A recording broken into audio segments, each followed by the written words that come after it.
오늘 이 말씀을 통해서 우리가 성경적인 직장 생활이란 무엇인지 살펴보는 시간을 갖기를 원합니다.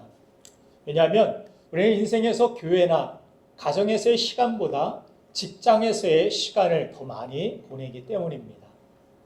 우리의 신앙은 단순히 교회 안에 일주일에 1시간 이렇게 하나님과의 교제하는 시간으로 끝나서는 안 됩니다.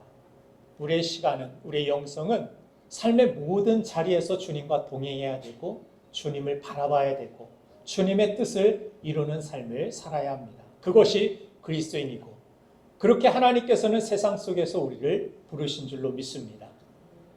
하나님께서 원래 에덴 동산을 만드시고 그 가운데 모든 피조물 가운데 일하라고 부름을 받은 존재는 오직 사람밖에 없었음을 성경은 기록하고 있습니다. 동산을 다스리고 또 가꾸고 생육하고 번성하고 그들에게 이름을 지어주고 하나님께서 인간에게 일을 맡겨주시고 하나님의 창조적인 섭리와 모든 것들 가운데 하나님과 동역하도록 그렇게 인간에게 일을 주셨습니다. 그런데 문제는 죄가 인간 세상에 들어온 다음부터 일은 지겨운 노동, 저주받은 노동으로 전락해버린 것입니다. 인간의 먹을 것을 자연스럽게 땀 흘리지 않아도 공급해 주었던 땅이 엉겅퀴와 가시덤불을 내고 볼모의 땅으로 변하여지는 모습이 성경에 기록됩니다. 그래서 땅과 사람 사이에 전쟁이 일어납니다. 이제는 땅과의 싸움이 일어납니다. 그전에는 땅이 우리에게 우호적이었고 세상의 모든 다른 만물들이 하나님이 지으신 이 피조물, 가장 하나님이 사랑하시는 이 사람을 향한 호의적인 그러한 모습이 존재하고 있음을 창세기는 그리고 있습니다. 그러니까 죄가 들어온 다음부터 더 이상 땅은, 세상의 환경들은 그렇게 사람들에게 우호적이지 않았습니다. 사람을 삼키고 홍수가 나고 세상의 다른 모든 것들이 땅이 갈라지고 사람들을 삼키기 시작합니다. 이것이 다 죄로부터 인간의 불순종으로부터 찾아온 그러한 저주임을 성경은 말씀하고 있습니다. 그러나 그렇다고 해서 우리가 일을 하지 않을 수는 없습니다. 끊임없이 불합리하고 불공평한 세상 속에서 생기를 위해 우리는 어쩔 수 없이 일하고 또 늘 갈등하고 고민하고 스트레스와의 싸움을 지속해 나아가야 합니다. 그래서 어떤 청년이 그런 이야기를 했습니다. 앞으로 10년 후에도 이 일을 제가 계속해야 된다고 생각하면 머리가 아프고 끔찍합니다. 언제 그만둬야 될지 늘 일하면서도 그런 고민이 있습니다. 할 수만 있으면 이 일을 그만하고 싶고 그냥 편히 쉬고 편히 여행 다니고만 싶습니다. 물론 자신이 하고 싶은 일을 하면서 즐겁게 일하는 그러한 사람들도 있습니다. 생활의 달인이나 이런 프로를 보면은 정말 쉽게, 정말 즐겁게, 정말 행복하게 그렇게 일하는 그러한 사람들의 모습들도 있습니다. 그러나 대부분은 밥벌이를 위해서, 생계를 위해서 억지로 참아가며 그 직업 전선에서 일을 이루어 나가는 모습을 봅니다.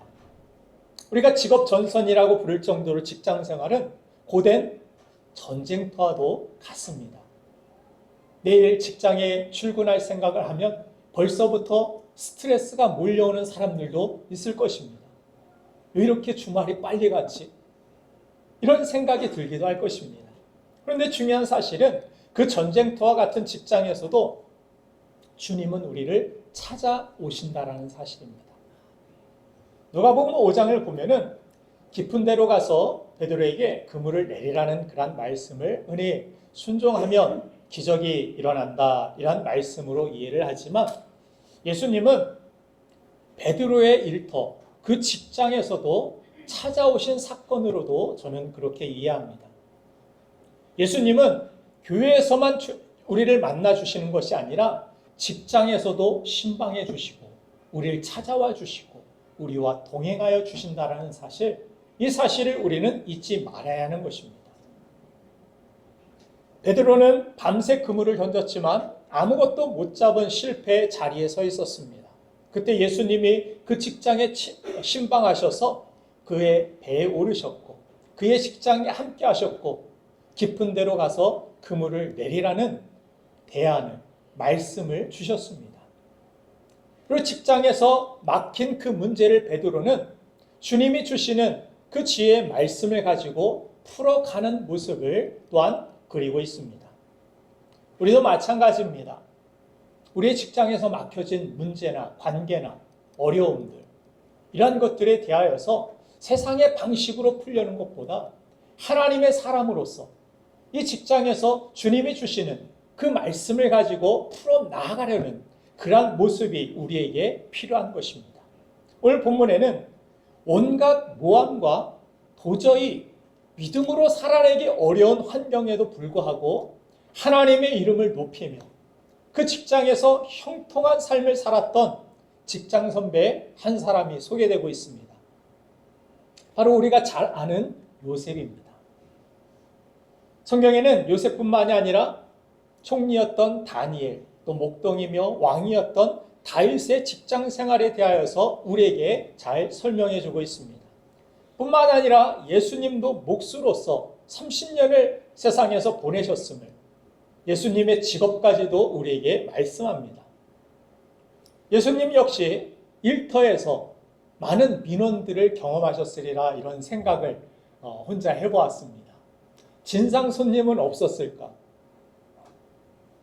우리 한 청년이 정말 직장에서 별의별 사람을 다 만나게 된다고 직장 생활을 시작해 봤더니 그냥 직장이 편안하게 돌아가는 것이 아니라 별별 사람들이 컴플레인을 하고 별 문제도 아닌데 그것을 큰 문제로 삼고 또 억지로 문제인 척하고 보상을 받으려는 그러한 사람들까지도 만나보았다라고 이야기합니다.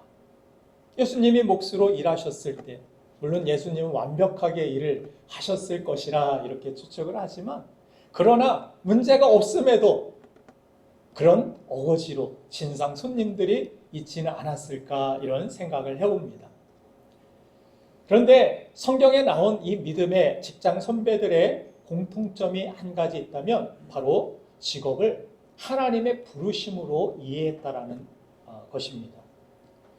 부르심이라는 것을 다른 말로 우리가 소명이라고 하죠. 콜링. 우리를 하나님이 부르셨습니다. 나를 불러주셨습니다. 세상 가운데 나를 부르셔서 내가 하나님의 은혜로 구원을 받았고 하나님의 은혜로 이 땅을 살아갑니다. 그 부르심을 바로 소명이라고 이야기합니다. 그런데 소명이라고 이야기하면 우리가 많은 목회자들이 하나님 앞에 소명을 받아 목사로서 그렇게 안수받을 때 소명이라는 그런 단어를 떠올립니다. 그러나 이 소명이라는 것은 세상의 모든 일 가운데서 하나님이 부르시는 그 자리를 뜻하는 것이 바로 소명입니다. 직업이라는 것을 그래서 vocation이라는 그런 단어를 사용합니다. job이라는 그런 단어보다 vocation, 이것은 우리 말로는 천직이라고도 하죠. 하나님께서 신이 나를 부르신 자리, 그것이 직업의 진정한 의미로 고대인들은 그런 단어를 사용했습니다. 보케블러리라는 그런 단어도 있지만 복이라는 그런 단어는 이 라틴어로 소리라는 그런 뜻을 갖습니다. 직업이라는 것이 소리와 무슨 관계가 있을까요? 직업이라는 것은 하나님이 나를 그 자리로 세우시고 부르셨다라는 그런 의미를 이 단어에서도 우리가 살펴볼 수 있는 것입니다. 그러므로 이 땅의 모든 직업은 하나님이 부르신 소명으로 하나님이 부르셔서 나를 보내신 곳으로 생각하고 일해야 된다라는 사실을 우리는 기억해야 합니다. 학교에서 공부하는 학생이든 직장에서 일하는 직장인이든 목회를 하는 목회자이든 모두 소명입니다. 어려운 곳에 있든 어디에 있든 동일하게 하나님의 백성으로 부르심에 합당한 삶을 살아가는 것, 그것이 중요하다라는 것입니다. 직장에서 일을 할 때 우리는 일과 사람만 생각하기 쉽습니다. 또 일과 사람만 대하기 쉽습니다. 그러나 우리 크리스찬들은, 부르심 받은 사람들은 하나님을 생각해야 되고 하나님을 대하며 살아가는 것, 그것이 크리스찬의 직업 영성이 되어야 하는 것입니다. 직장도 하나님의 부르심이 있는 자리이기 때문에 하나님의 뜻대로 그 직장에서 살아간다라면, 그곳에서 하나님의 뜻대로 순종한다라면 사람에 대한 평가와 결과는 하나님께서 가장 아름답게 책임져 주신다라는 믿음으로 우리는 직업을 대하는 것입니다. 예수님은 믿는 것이 하나님의 일이라고 믿음에 대하여서 믿음이 무엇인지를 설명해 주셨습니다. 우리는 이 교회 안에서, 예배당 안에서만 하나님의 일이고 이 밖에 나가서는 세상 일이다, 이렇게 이분법적으로 생각할 때가 많습니다. 그러나 세상에 그런 일은 없습니다. 내가 불변하는 하나님과 흔들리지 않는 그 관계 속에서 하는, 하나님을 의식하고 하나님을 기쁘시게 하는 그 모든 일들은 하나님의 일이 된다라고 예수님은 설명하신 것입니다. 믿는 것이 하나님의 일이다. 교회에서 우리가 믿음으로 예배를 드리는 것도 하나님의 일이고, 많은 사람들 섬기고 봉사하는 일, 헌금하는 일, 하나님의 일입니다.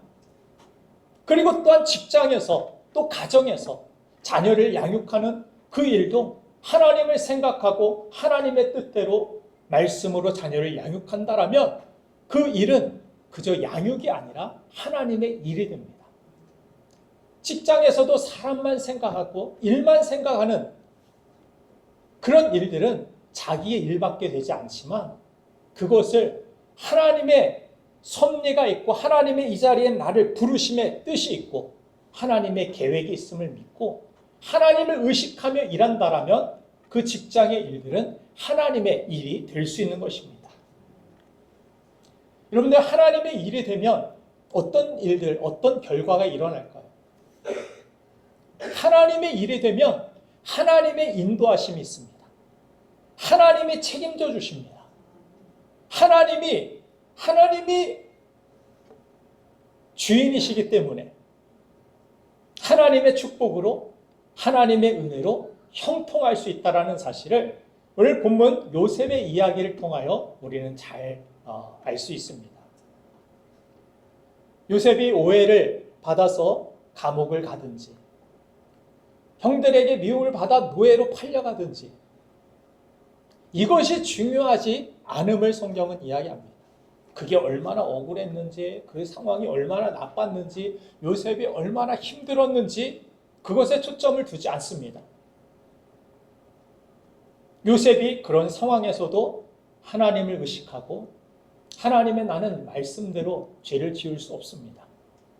이 꿈도 하나님이 해석하실 것입니다. 그는 어떤 상황, 어떤 직업, 어떤 위치에 있든지 하나님과의 관계를 생각하고 하나님의 말씀 뜻으로 모든 상황, 모든 관계를 풀어 나아가는 모습이 있었습니다. 그것이 하나님의 일이 되었습니다. 그래서 요셉은 그런 상태를 놓고도 형통하였다라고 오늘 성경은 말씀하고 있습니다. 오늘 창세기 39장 23절 말씀 후반절도 보면 여호와께서 그를 범사에 형통하게 하셨더라. 이것이 그의 직장생활, 하나님을 바라봤더니 나온 결론, 결과라고 오늘 성경은 기록하고 있는 것입니다.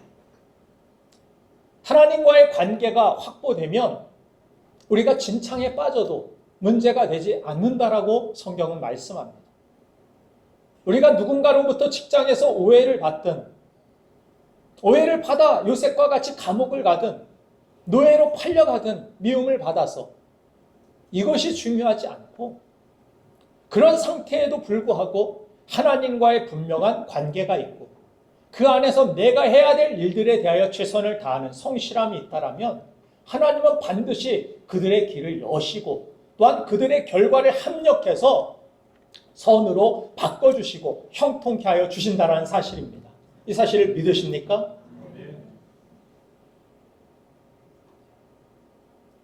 하나님과의 관계가 그 안에서, 직장 안에서도 확실하니까, 분명하니까 그 모든 일어나는 어떤 변화되는 상황들이 나를 지배하지 못합니다.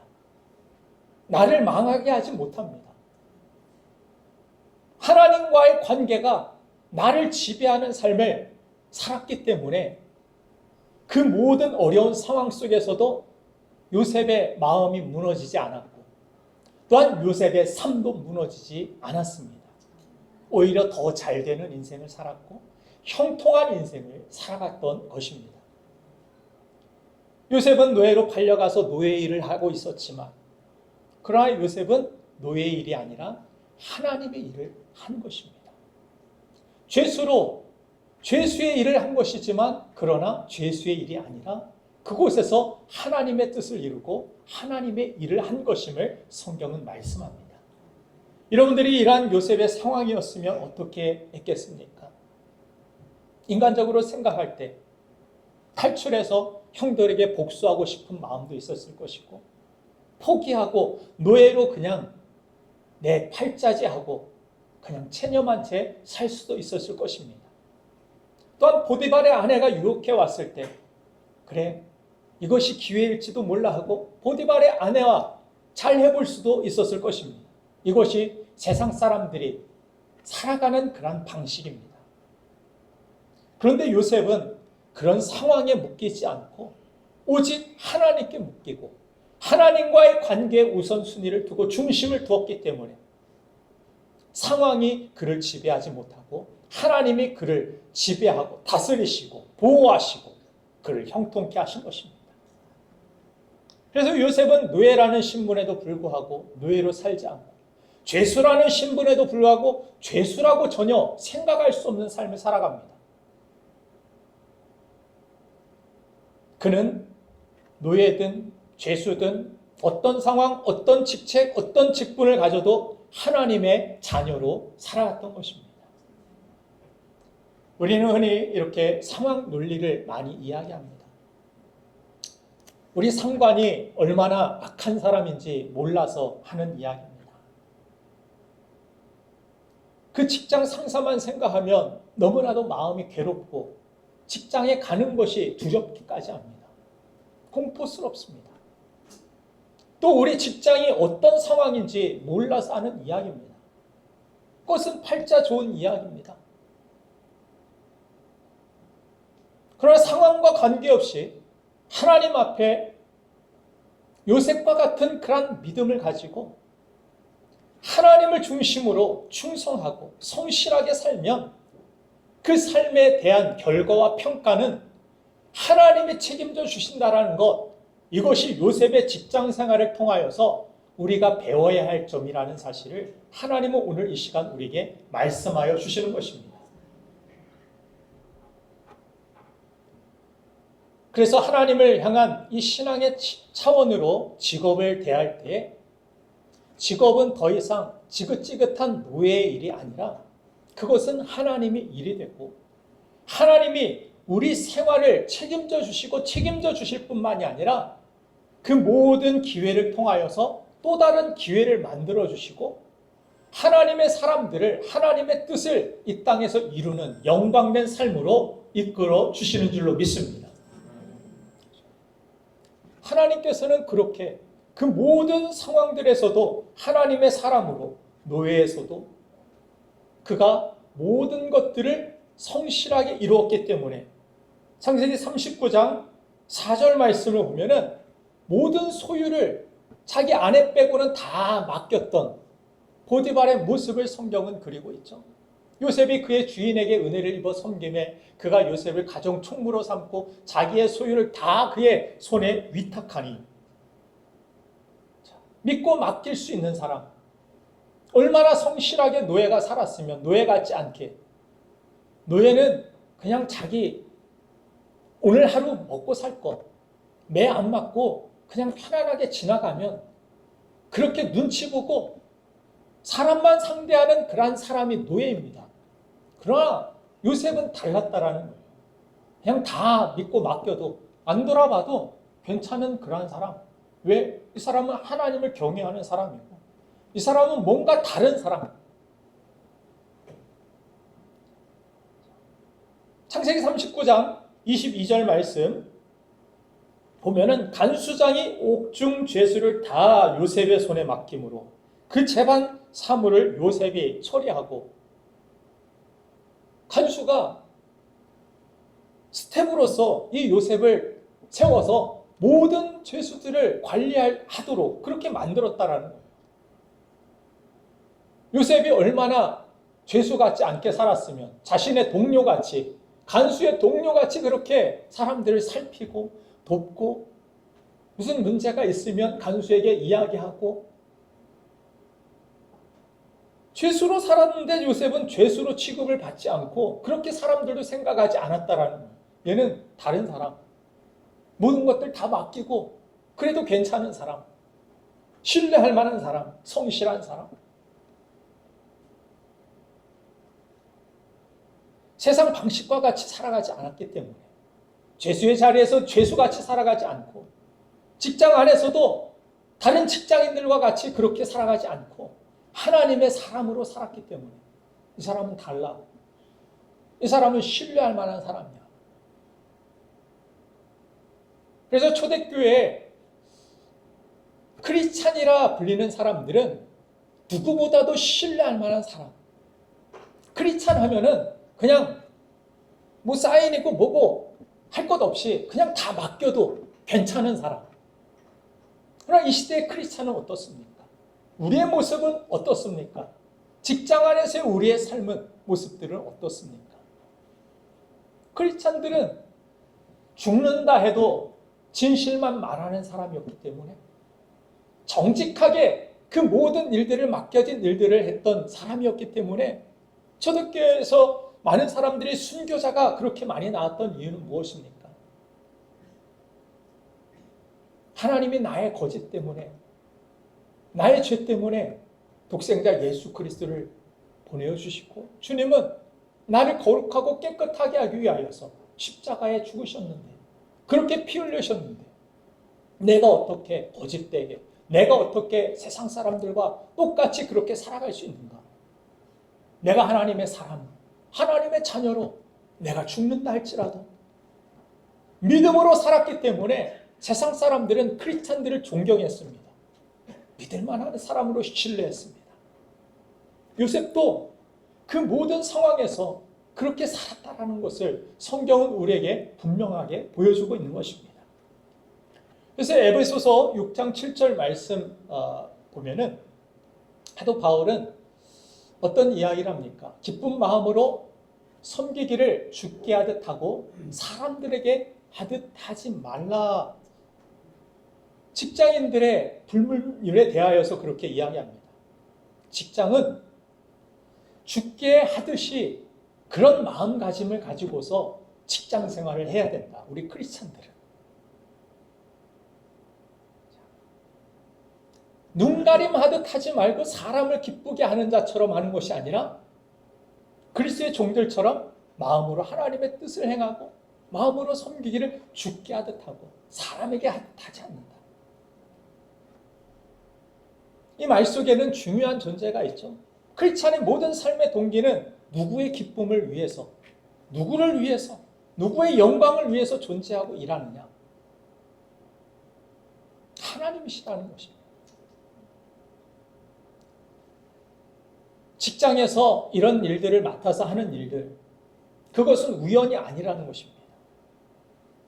우리가 하나님의 주권을 믿는 사람들이라면 주께서 나를 이곳으로 인도하셨고 여기서 이 일들을 맡겨주셨고 그런 상황 속에서 이 일들을 맡겨주셨다라면 누구를 위하여서 이 일들을 해야 될까요? 맡겨주신 분, 나를 이곳으로 인도하신 분. 요셉이 이 모든 상황들을 지나고 나서 형제들을 다시 만났을 때 당신들이 나를 팔았다고 생각하지 마세요. 이러면서 무슨 이야기합니까? 하나님이 나를 먼저 이곳에 보내신 것입니다.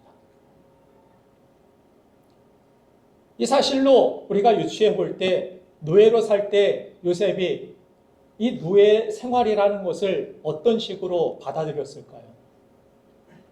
하나님이 나를 이곳에서 뜻이 계시니까 나를 이 일들을 경험케 하시고 이 일들을 하게 하신 것입니다.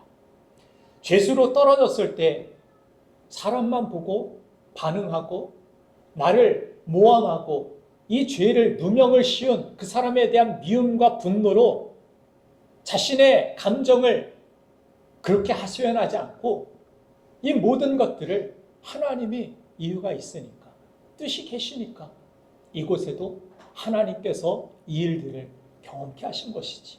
그래서 최선을 다해서 죄수로서 할 수 있는 일들을 했습니다. 그러자 떡 맡은 관원장, 술 맡은 관원장을 만나게 되고, 그들이 어려웠을 때 왕의 꿈을 해석하지 못하여서 번민했을 때 술 맡은 관원장이 이 요셉을 떠올리게 되죠. 저와 여러분들도 누군가가 위기에 처하고 어려움을 당하면 떠올리게 되는 사람이 되기를 간절히 바랍니다. 직장에 어려운 문제가 있을 때 여러분들이 떠올라서 여러분들에게 기도 부탁을 하고 여러분들에게 어떤 조언과 지혜를 구하기도 하고, 내가 어려웠을 때, 인생이 무너져 내릴 때 정말 그때에도 나에게 변함없는 사랑과 정직하게 나를 대해주고 정말 마음으로 다가갔던 그 사람이 저와 여러분들 되기를 간절히 소망합니다. 그런 교회가 되기를 간절히 소망합니다. 힘들고 어려울 때 떠오르는 교회, 힘들고 어려울 때 떠오르는 목사님, 집사님, 장로님, 권사님, 성도님, 교사, 선생님들.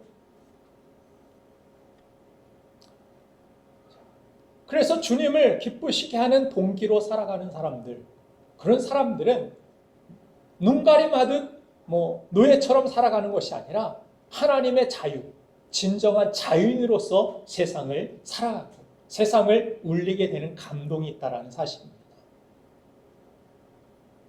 그래서 우리가 주의 일 할 때, 주의 일이라고 하면은 교회 안에서의 일들만 주의 일로 우리가 생각해서는 안 됩니다. 여러분들의 직장의 일도 주의 일로 여러분들 삼으시고 생각하셔야 됩니다. 주님이 나를 이곳에서 보내어 주시고 이 일들을 믿음으로 우리가 이루어낼 때 이곳은 주의 일이 되고, 이곳에 주의 나라가 임하고 주의 통치가 있고 주의 인도하심 속에서 나를 통하여 많은 사람들이 복을 받게 하고 많은 사람들을 이롭게 하는, 형통케 하는 그러한 축복된 삶, 축복의 통로로 우리가 쓰임받기를 간절히 소망합니다.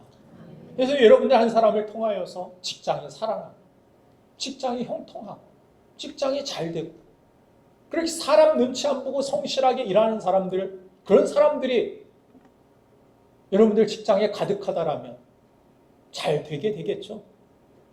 장사도 그렇죠. 죽게 하듯, 그렇죠? 주를 기쁘시게 하기 위하여서 만약 음식점을 한다라면 주님의 입맛에 맞게 어떻게 주님을 기쁘시게 하기 위하여 연구하지 않을까요? 열심히. 어저께 주일학교 간식을 먹었는데 참 감동이었습니다.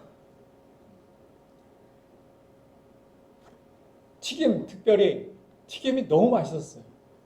생전 처음, 난생 처음 맛있게 먹어본 그런 김말이. 손수 그걸 당면을 넣고 김을 싸가지고 김말이를 만들어서 튀기고 오징어 튀김을 하고, 지금 침 넘어가네요. 죄송합니다. 그 정도로 맛있었어요. 그 권사님이 그것을 몸도 피곤하고 성치 못한데 그런 상황 속에서도 아이를 섬겨주고 교회를 섬기기 위하여서 죽게 하듯, 그것은 주의 일이죠. 그냥 음식 만든 것이 아니라고 저는 생각합니다.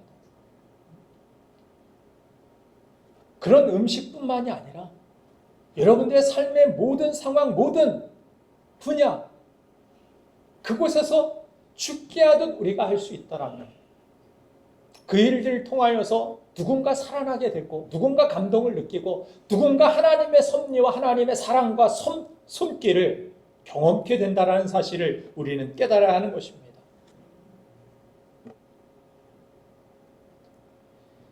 오늘 본 말씀 창세기 40장 23절 말씀을 다시 한번 우리 읽어보기를 원합니다. 같이 읽겠습니다. 시작. 간수장은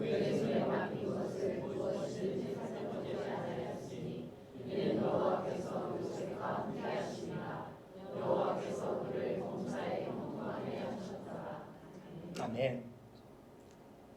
저와 여러분들을 그곳에 보내신 것은 우리를 통하여서 그곳이 형통하게 하시기 위하여, 그곳에 하나님의 일하심이, 하나님의 역사하심이 나타나게 하기 위하여.